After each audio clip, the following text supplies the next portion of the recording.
Hello, everyone. Welcome back to Jam Bets NFL Week 16. Fantasy playoffs upon us. NFL playoffs right around the corner.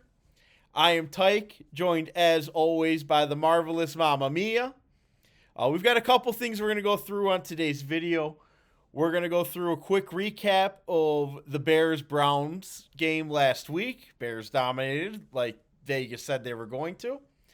Then we're going to give you two players that we like to either over or underperform outside of the Bears Packers game. And then we are going to end with things that we're going to watch out for in the Bears and Packers game. So it's Bear sandwich here. We're going to start with the Bears and we're going to end with the Bears. So, Mama Mia, why don't you go ahead and kick us off with your recap from last week? Alrighty. Well, I had talked a little bit about Caleb. Thought he was going to do really well. He was projected for 19.3 fantasy points. He ended up with 22.98. He had 242 passing yards and 2 touchdowns. He pretty much looked comfortable and in control the entire game. And then Shooter, he was projected for 15.9 and he did underperform. He actually had 3.48 fantasy points, 178 yards, no touchdowns, 3 INTs. Our defense was keying in on them. Browns offense pretty easily and made quite a day of it. So it was exciting for those fans who went out in that cold temperature. But that was good to see. And how about you, Tyke? How did your guys do? I picked two receivers on the Bears. I picked Luther Burden and Loveland. They both overperformed. However, a big contributing factor to that was Rome getting hurt in the pregame, which obviously sent a lot more volume their way. But they were both projected less than 30 yards at the time that we recorded, and they were both projected less than 3 receptions, and they blew those numbers out of the water. But Bears won, dominating fashion. Really can't wait to see this next game. Bears Packers. I'm going to try to contain myself until we get to it. But Mamma Mia, who's the first player you're looking at for Week 16? Wow, there are some really good games, and I'm going to key in on the ones that have people or teams that are in the hunt. And the first player I'm going to talk about is the Patriots' Drake May. They have the Ravens. They're going into the Ravens, so it's going to be a pretty tough one versus Baltimore. Baltimore's defense has allowed the 7th fewest fantasy points to quarterbacks, and they're tough on the rushing quarterbacks as well. Drake May is the 5th ranked quarterback in the league right now. His average fantasy points is 23.2. He's projected for 23.2, so they're saying he's going to be average here. His completion percentage is 68.4%. He's projected to complete 23 of 33 for 269 yards, 1 touchdown, 1 INT, 6 carries for 29 yards. When he's away, his average of completion is a little bit lower, but if you take out the Tennessee game, it drops down to 67.9. Tennessee game, he had a completion percentage of 91.3%. So he's got some really good stuff going on, and he also has Josh Daniels in his corner now. So the Ravens defense is expected to give up 23 points to New England. They averaged 22.4, but in their last 4 home games, they gave up. Pittsburgh scored 27, Cincinnati scored 32, the Jets scored 10, and Chicago scored 16. So I do think Drake May is going to overperform. I think he's going to have a big day. The Ravens defense seems to be carrying that team right now. We discussed the offensive issues at length in other of our podcasts, so I'm not going to go into that. The other overperformer that I wanted to talk about was Aaron Rodgers. They're going to Denver, and I think he's going to have to improvise in this game because I'm just not confident in Arthur Smith's ability to call a good game. And I think Detroit, they're a little banged up. Their defense is a little banged up, but this is their home game, and both of these teams are 8-6. Both of these teams need to win to stay in the playoffs.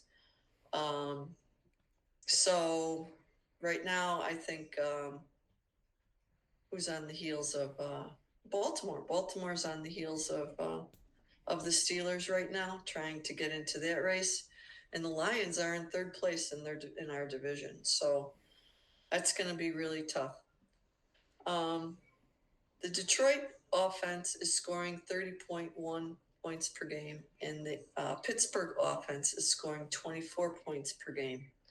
I do think Rodgers is going to play over his shoes there and have a really good game, but I do think they're going to end up losing to Detroit.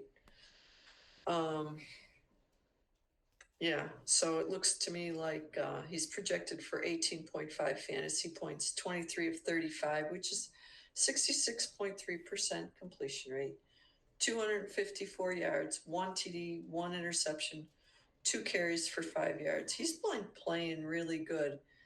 Steelers away wins have been against Baltimore, New England, and the Jets so far. So they really, so they haven't had a really battle tested here. I mean, those were their wins. Baltimore, New England, those were good. Those were earlier in, like week 3 was the New England game. So I think they're getting better throughout the game, but I don't know if their defense is going to be able to hold down the offense. So I think that Aaron Rodgers is going to have to be thrown. I really do. That's what I have today, Type. What are you looking at? So you've got 2 quarterbacks. I've got 2 wide receivers. Both of my wide receivers are also in the playoff hunt. I think they're both going to be starters in fantasy, but I think if you have these players, you can feel very confident about starting them this week. So the first player I'm going to go with is Nico Collins to overperform. So Nico Collins and the Texans, they've had a very quiet season. They have 9 wins. They are 1 game behind Jacksonville. Jacksonville has 10 wins. And I think it's worth noting as well that Liam Cohen, he is Jacksonville's head coach. If he wins 2 more games, he is 6th all time in Jacksonville head coach's most wins in franchise history. Get out of here. Yep. Been with the team for 16 games. 22 games. He's about to be 6th all time in Jaguars head coaching wins. So just thought that was interesting. But I'm taking Nico Collins to overperform. He is only projected 66 receiving yards. He's had 75 plus receiving yards in 6 of his last 7 games since returning from injury. He's honestly been very good since returning from injury on a very quiet team. Top of that, they're playing Las Vegas. Las Vegas is a very predictable defense. Las Vegas plays the cover 3 at the highest percent in the NFL. They play the cover 3 at 47.5% of all defensive plays. Pete Carroll does not have that defense in shape. They play 50% of their plays, basically. You know what they're playing, what you're playing against. And on top of that, Nico Collins thrives against the cover 3. Nico Collins has 3.05 yards per reception against cover 3 and a 28% target share against cover 3. So Nico Collins is in his comfort zone. He is the go-to receiver against the zone that the Raiders are going to run 50% of the time. And on top of that, the Raiders are horrible against the outside receiver. Las Vegas is allowing the 6th most yards per game to wide receivers in outside alignment, which is where Nico Collins is going to be. and they're allowing the fifth most yards per route ran to outside receivers. And this is a must win game for the Texans. They're one game behind the Jaguars. They need the win, and it just sets up too well for Nico Collins. They're going to throw the ball. He's the best player on their team. Their offensive running game is in shambles. Woody Marks got hurt last week. Nick Chubb potentially will be the bell cow this week, but he's also injured. I'm expecting the Texans to throw the ball frequently. It's a must-win game. They can't hold back. I'm expecting them to throw the ball to Nico Collins often. The next player I'm looking at A.J. Brown. So A.J. Brown started the season off pretty terribly. However, A.J. Brown in the past 3 games, he's had 100 plus yards in the past 3 games, and he's had 10 plus targets in his past 3 games. On top of that, they're playing Washington, divisional game, must win game, even though Philadelphia does have a pretty comfortable lead in their division. Washington is another pretty predictable defense. Washington plays a lot of zone defense. They play the cover 3 and the cover 1. 50.2% of all of their plays, they're in that scheme. So cover 1, you don't want to leave A.J. Brown in one-on-one coverage against a defensive back on the side. And against cover 3, A.J. Brown he's great against that coverage. So against cover 3 and against cover 1, A.J. Brown's faced that 189 times so far this season. A.J. Brown has a 2.97 yards per route ran and a 32% target share against these two coverages. It lines up very well for A.J. Brown this week. Another must-win game, divisional game. They know each other. Also, last year in the playoffs, Washington had a very suspect play. They came out, they tried bringing the blitz. They were very cover 1 heavy last year. They've toned that down a little bit. They let A.J. Brown on one-on-one coverage, and he burned them, and ultimately the Eagles knocked them out of the playoffs on that play.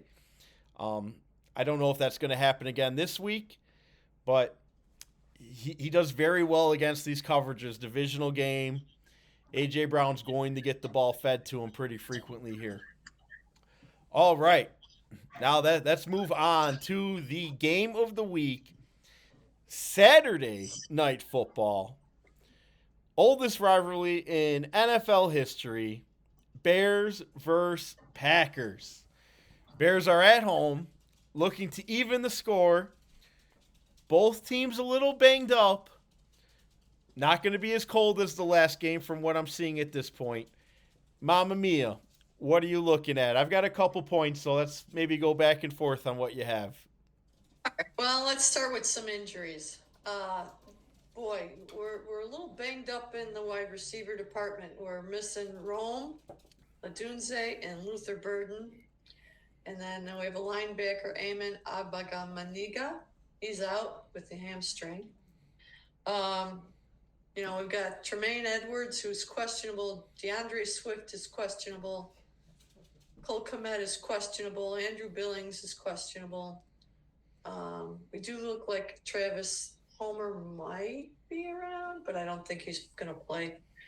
On the Green Bay side, the guys that there's only Marshawn Lloyd, running back, is out, and Colin Oliver is out, and Josh Wiley, the tight end, is out, and of course they're going to be missing Micah Parsons now. So Dontavian Wicks is questionable. Jaden Reed, he did not practice. Jordan Love has a left shoulder issue. Josh Jacobs is questionable with the knee. He has not practiced either, so they're a little banged up, and so it's not going to be the way it shook out last time we met. And it won't be as cold, but that's okay. I think. Let's see. Well, Green Bay's 9-4-1. They're 4-2-1 on the road. Chicago is 10-4, 5-1 at home. So It is a home game for us. Bears have scored 365 points year to date, and Green Bay has scored 348. But our defense has me a little puzzled. 338 points we've given up. Green Bay's only given up 281. I'm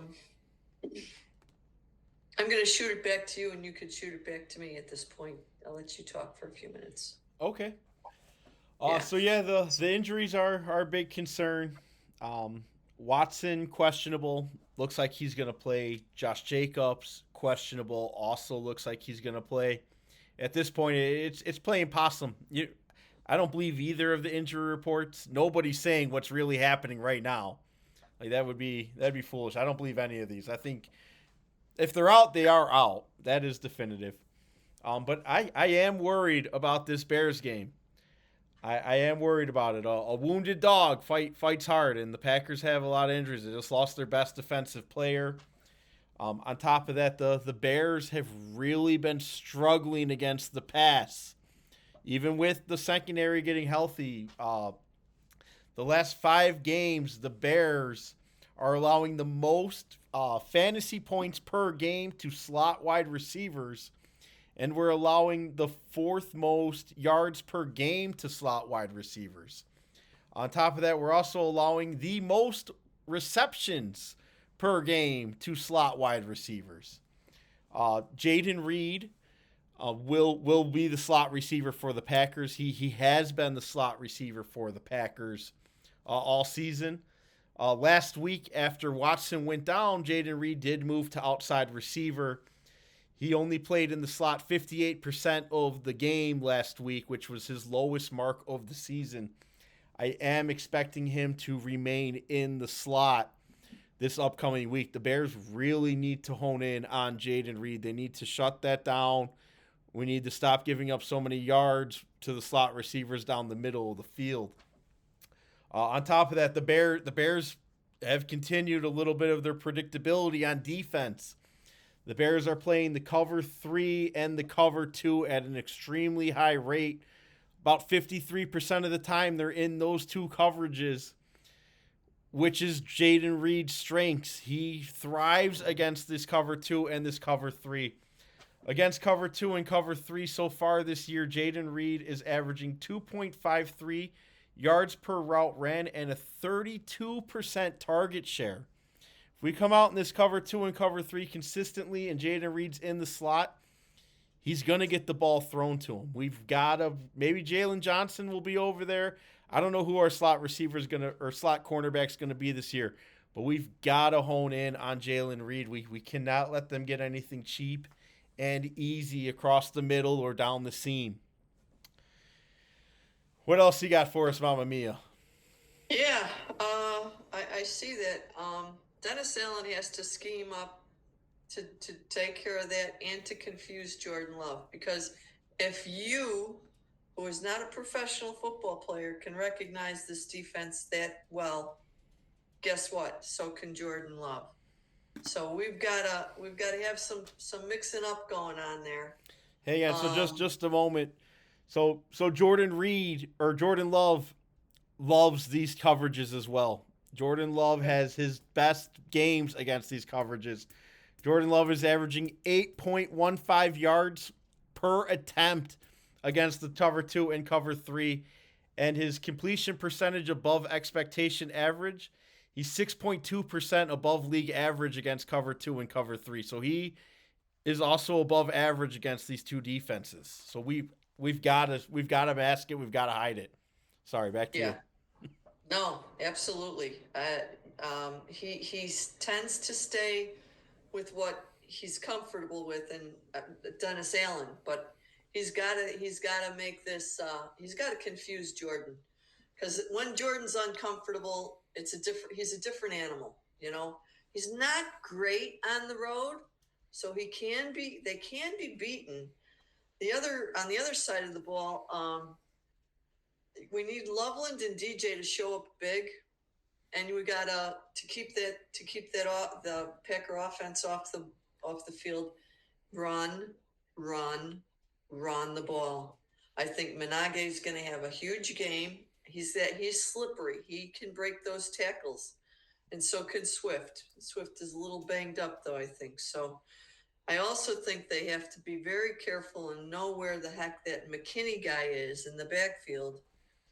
I watched the game against the Broncos. He almost had 2 or 3 interceptions. He was a safety just on a mission in that game, and if we don't look him off or get him, going in the wrong direction, he's going to give us some problems. And then, we've been having some pretty good luck with our special teams. So I think that might be a part that just helps us get over the hump this week. I'm anxious for this game. I think we really need to win this game because the Packers are just a pain in our behind. And I think it'll show that this team is really on the cusp of turning into, not just a playoff team, but in the hunt for the big Super Bowl. So I don't have much else. How about you? So I've only got a couple more things. But the Packers defense, Jeff Hafley, the Packers defensive coordinator, he's from Boston College. He was their head coach. Packers to start the season were a pretty predictable defense. They were running the same 2 schemes over and over. The Packers, the past 5 weeks, have really changed up their defensive schemes. The Packers are running 5 different defensive schemes, more than 10% of their plays. They're running a cover 1, 15% of their plays, cover 2, 18% of their plays, cover 3, their main consistent defensive go-to, 32% of plays, cover 4, 13% of plays, and they are one of 3 teams that runs a cover 6 more than 15% of plays. So they are very good. They're masking their defense, and when you are able to run that many schemes out, it means your defensive secondary really knows the responsibilities. It does make it very challenging for quarterbacks to identify things. A cover 3, a cover 4, a cover 6 can all look the same pre-snap, and people start moving quickly. We'll see how that changes with Parsons being out, maybe not getting as much pressure, but it does not bode well for the Bears. Now, Ben Johnson is accustomed to this, which he'll find something that's going to work against any scheme the Packers run out there. But they're one of the few teams that runs that many defensive schemes at more than a 10% rate. They're not cookie cutter. It's not going to be what it looks like. So you can basically expect what it is what it's not going to be until it is what it looks like. So it does bring up a lot of challenges. It's holy smokes. Yeah, the Packers defense. Go ahead. Yeah, go ahead. Oh, Packers defense. So the Packers. So the offensive line versus defensive line is a pretty even matchup this week. Bears offensive line should do pretty well. However, the Bears' defensive line has really struggled against the run so far this year. The Bears are allowing the 4th most yards gained before contact. We're allowing 2.6 yards of positive net gain before we're even initiating contact. The Bears have really struggled against man runs as well, which is when the quarterback is under center. The Bears are just we're awful against that. A quarterback under center just turning around, handing the ball off. We are the 2nd worst in the NFL. The Bears are allowing 5.4 yards per carry to opposing running backs that are just in man runs. Now the good news is, Josh Jacobs. This is the bad news. Josh Jacobs also averages more than 5 yards per carry in man. But the good news is Josh Jacobs is a zone runner. Josh Jacobs, 62% of his carries come out of the shotgun. So that is the good news. The Packers don't typically put Jordan Love under center and hand the ball off to Josh Jacobs. But if we see Jordan Love under center, it's going to be play action or they're going to hand it off to Jacobs for 5 yards. So that's going to be very difficult for the Bears to stop. But Josh Jacobs gets most of his carries out of the shotgun, which the Bears were pretty stellar at that. So I do expect this to be a little bit more of a ground and pound play action game from the Packers' standpoint. Bears have struggled against letting up those explosive plays. We saw it the last time we played, and we let those Packers get behind us. We let them beat us on slant routes and crossing routes to open sides of the field. The Bears are going to have to shut that down. I do expect Jordan Love to be under center frequently in this game, which is something that the Bears will be ready for. But we're going to have to stop Jacobs. I'm hoping Edmonds plays. Secondary is getting healthy. Defense is getting healthy. The unfortunate thing is no Rome or Burden, and Swift also being questionable. If Swift does not play, I do really like our third string running back, Britton Brown. I am a big fan of his. If he gets the ball, I do expect some things to happen for him. I forget which game it was, but it was a game where I think Swift was out. Britton Brown came in. I told you guys he was going to score a touchdown, and he did. He only had like 5 carries. He had 40-something yards and a touchdown. I am a big Britton Brown fan. So I wouldn't be too upset seeing him run the ball. He's a physical runner. He's a little bowling ball, and he's fast. But I think this is going to be a very close game. Vegas does have the Packers as a favorite in Soldier Field. So Vegas sees this as being a close game as well. I do think the Bears are going to win this game. Trying to put all my biasy aside, think the Bears will win. Cairo Santos is going to miss a field goal, but he will not miss 2. He will not miss 2. He will not miss 2, but he's going to miss a field goal, and I hope it's early in the game if he does. Oh, you're scaring me. It's the Packers. This isn't going to be a rollover game. We're not going to beat them by 20. This is for the division. And Mamma Mia, what do you think? How many points the Bears going to win by? What's the final score? Well, like you said, the Bears are getting 1.5 points. I think the final score is going to be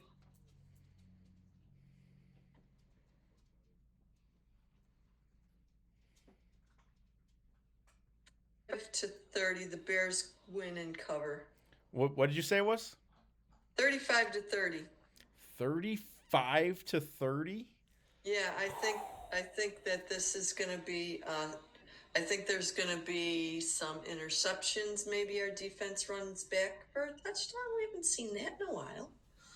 I think it's going to be a lot of stuff going on. Like we just saw some crazy 2-point play that no one even knew they scored 2 points the other night. So I think teams are going to start peeling back, some extra stuff. And I think Ben Johnson has to bring some extra special sauce to this one. It might be that Britton Brown guy.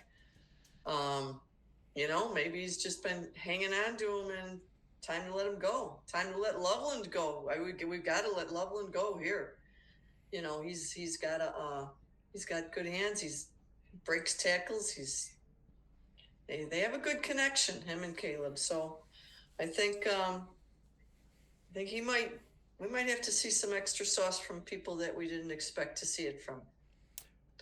How many trick plays are the Bears going to run? More than one? Like 2? 2 or less?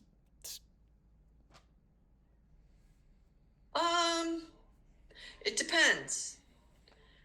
If the game is close or we're behind, it'll be 2 or more.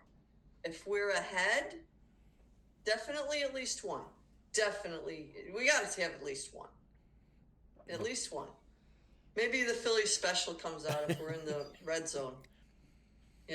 Caleb Williams I can see that. Second receiving touchdown for Caleb this year? Yeah. Oh, that would be crazy good. Yeah. Yeah, It takes a little pressure off of him, yet he still has legs, and he gets open, then who is it? DJ or Swift throws, right? Swift is a I'm sure Swift can throw. quarterback. Didn't he throw the last one? I thought it was him. Yeah, I think he did. Yeah. Yeah. In Detroit. Because he's from Detroit, right? Didn't he do it in Detroit? I thought so. I don't recall. That would be poetic. I could be dreaming, but I'm dreaming of some good gadget plays and interceptions and just a wild free-for-all, and the fans are going to get their money's worth this Saturday night. I can't wait. I can't wait. I'm so glad it's Saturday and not Sunday night. I don't have work the following day. Either going to be celebrating or crying. I hope we're celebrating. I hope the city is going absolutely insane at the end of this game. I really hope so. Green Bay sucks. Green Bay sucks. Yeah, we say other things too. Yeah, other things not podcast friendly. No, we can't say those things on the podcast. All right, everyone. Thank you for joining us. Go Bears. Please give us a like, subscribe. We'll see you week 17. Thank you, everyone. Take care.